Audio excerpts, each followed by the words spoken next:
بسم اللہ الرحمن الرحیم۔ السلام علیکم ورحمۃ اللہ وبرکاتہ۔ حضرت عبداللہ بن عباس رضی اللہ تعالی عنہ بیان کرتے ہیں، سب سے پہلے جس خاتون نے کمر بند استعمال کیا وہ اسماعیل علیہ السلام کی والدہ تھیں۔ انہوں نے کمر بند استعمال کیا تاکہ ان کے نشان قدم سارہ علیہ السلام سے پوشیدہ رہیں۔ بعد میں حضرت ابراہیم علیہ السلام انہیں اور ان کے شیرخوار بیٹے اسماعیل علیہ السلام کو لے گئے اور انہیں بیت اللہ کے پاس زمزم سے اوپر کی طرف موجودہ مسجد کے بلائی حصے میں ایک درخت کے پاس ٹھہرا دیا۔ اس وقت مکہ میں کوئی انسان نہیں رہتا تھا اور وہاں پانی بھی نہیں تھا۔ آپ نے انہیں وہاں اتارا اور ان کے پاس کھجور کا ایک تھیلا اور پانی کا ایک مشکیزہ رکھ دیا۔ پھر ابراہیم علیہ السلام واپس چل پڑے۔ اسماعیل علیہ السلام کی والدہ بھی ان کے پیچھے چلی اور کہا، ابراہیم علیہ السلام، آپ ہمیں اس وادی میں چھوڑ کر کہاں جا رہے ہیں؟ یہاں نہ کوئی ساتھی یا ہمسایہ ہے، نہ ضرورت کی کوئی چیز۔ انہوں نے کئی بار یہ بات کہی لیکن آپ ان کی طرف متوجہ نہ ہوئے۔ آخر انہوں نے کہا، کیا آپ کو اللہ نے یہ حکم دیا ہے؟ انہوں نے فرمایا، ہاں۔ وہ بولیں، تب وہ ہمیں ضائع ہونے نہیں دے گا، اور پلٹ گئیں۔ حضرت ابراہیم علیہ السلام چلتے چلتے جب سنیا گھاٹی پر پہنچے جہاں سے وہ لوگ نظر آ رہے تھے تو انہوں نے کعبہ شریف کی طرف منہ کر کے ہاتھ اٹھا دیے اور یہ دعا مانگی، اے پروردگار، میں نے اپنی اولاد میدان مکہ میں جہاں کھیتی نہیں، تیرے عزت و ادب والے گھر کے پاس لا بسائی ہے تاکہ یہ نماز پڑھیں، سو تو لوگوں کے دلوں کو ایسا کر دے کہ ان کی طرف جھکے رہیں اور ان کو پھلوں سے رزق دے تاکہ تیرا شکر کریں۔ حضرت اسماعیل علیہ السلام کی والدہ ان کو دودھ پلاتی تھیں اور خود اس پانی میں سے پی لیتی تھیں، حتیٰ کہ جب مشکیزے کا پانی ختم ہو گیا تو انہیں پیاس لگی اور ان کے بیٹے کو بھی پیاس لگی۔ وہ دیکھ رہی تھیں کہ بچہ پیاس کی وجہ سے بے چین ہے، وہ اسے تڑپتا نہ دیکھ سکیں، اٹھ کر چل دیں۔ انہیں اپنی قریب کی زمین میں صفا پہاڑ سب سے قریب معلوم ہوا، وہ اس پر چڑھ گئیں۔ پھر وادی کی طرف منہ کر کے دیکھا، کیا کوئی انسان نظر آتا ہے؟ کوئی نظر نہ آیا۔ وہ صفا سے اتریں۔ جب وادی کے نشیب میں جا پہنچی تو قمیض کا دامن جو زمین تک پہنچتا تھا اٹھا کر اس کی طرف بھاگیں، جس طرح کوئی پریشان اور مصیبت زدہ انسان دوڑتا ہے، حتیٰ کہ وادی کو پار کر لیا۔ پھر وہ مروہ تک جا پہنچی تو اس پر چڑھ گئیں اور دیکھا کہ کیا کوئی نظر آتا ہے؟ کوئی نظر نہ آیا۔ انہوں نے 7 بار اسی طرح کیا، ایک پہاڑی سے دوسری پہاڑی تک دوڑتی رہیں۔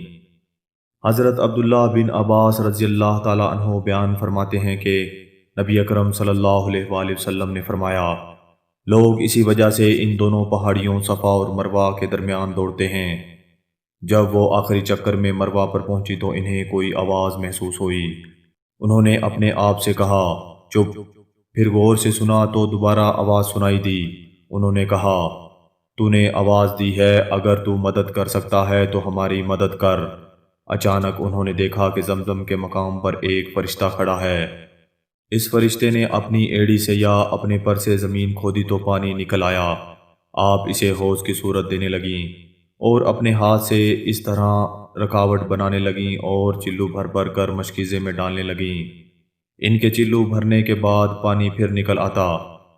حضرت عبداللہ بن عباس رضی اللہ تعالی عنہ بیان کرتے ہیں کہ حضور صلی اللہ علیہ وآلہ وسلم نے فرمایا، اللہ تعالی حضرت اسماعیل علیہ السلام کی والدہ پر رحمت نازل فرمائے، اگر وہ زمزم کو بہنے دیتیں، یا فرمایا اگر وہ پانی سے چلو نہ بھرتیں تو وہ ایک بہتے ہوئے چشمے کی صورت اختیار کر لیتا۔ راوی بیان کرتے ہیں کہ حضرت حاجرہ علیہ السلام نے پانی پیا اور بچے کو دودھ پلایا۔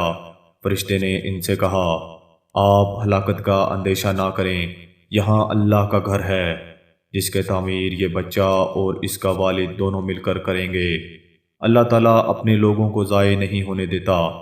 اس وقت بیت اللہ کی زمین ایک بلند ٹیلے کی صورت میں تھی۔ سیلاب کا پانی آتا تو دائیں بائیں سے گزر جاتا۔ اسی طرح وقت گزرتا رہا حتیٰ کہ وہاں سے بنو جرہم کا ایک قافلہ یا ایک خاندان گزرا۔ وہ قدا کی طرف سے آئے اور مکہ کے نشیبی علاقے میں ٹھہرے۔ انہیں ایک پرندہ منڈلاتا ہوا نظر آیا تو بولے، یہ پرندہ تو پانی پر منڈلایا کرتا ہے۔ ہم تو جب اس وادی سے گزرتے ہیں تو یہاں پانی نہیں ہوتا۔ انہوں نے 2 آدمی حقیقت معلوم کرنے کے لیے بھیجے تو انہیں پانی نظر آیا۔ انہوں نے جا کر پانی کی موجودگی کی اطلاع دی۔ وہ سب لوگ آ گئے۔ چشمہ زمزم کے پاس حضرت اسماعیل علیہ السلام کی والدہ موجود تھیں۔ ان لوگوں نے کہا، کیا آپ ہمیں اجازت دیتی ہیں کہ ہم یہاں خیمہ زن ہو جائیں؟ انہوں نے فرمایا، جی ہاں، اجازت ہے، لیکن اس چشمے کی ملکیت پر تمہارا کوئی حق نہیں۔ انہوں نے کہا، ٹھیک ہے۔ انہوں نے اپنے اپنے گھر والوں کو بھی بلا لیا، حتیٰ کہ وہاں کئی گھر بس گئے۔ تو رات میں لکھا ہے کہ اللہ تعالیٰ نے حضرت ابراہیم علیہ السلام کو حکم دیا کہ اپنے بیٹے اسماعیل علیہ السلام کی ختنہ کریں، اور ان کے پاس جو غلام اور دوسرے افراد موجود ہیں ان کی بھی ختنہ کریں۔ آپ نے حکم کی تعمیل کی۔ اس وقت آپ کی عمر 99 سال تھی۔ اس طرح اس وقت حضرت اسماعیل علیہ السلام کی عمر 13 سال بنتی ہے۔ آپ نے اپنے اہل خانہ کے بارے میں اللہ کے حکم کی تعمیل کی۔ اس سے معلوم ہوتا ہے کہ انہوں نے اس حکم کو واجب قرار دیا۔ اس لیے علماء کا یہ قول ہی صحیح ہے کہ مردوں پر ختنہ واجب ہے۔ حضرت ابو ہریرہ رضی اللہ تعالیٰ عنہ سے روایت ہے کہ نبی کریم صلی اللہ علیہ وآلہ وسلم نے فرمایا، حضرت ابراہیم علیہ السلام نے اپنی ختنہ خود ایک بسولے سے کیا تھا جبکہ وہ 80 برس کے تھے۔ بعض علماء فرماتے ہیں کہ حدیث میں مذکورہ لفظ قدوم سے مراد قدوم شہر ہے، نہ کہ ختنہ کرنے کا آلہ بسولہ وغیرہ۔ دوستو، اگر آپ کو میری یہ ویڈیو پسند آئی ہے تو اس کو ضرور لائک کریں اور اپنے عزیز و اقارب سے اس کو شیئر کیجیے۔ شکریہ۔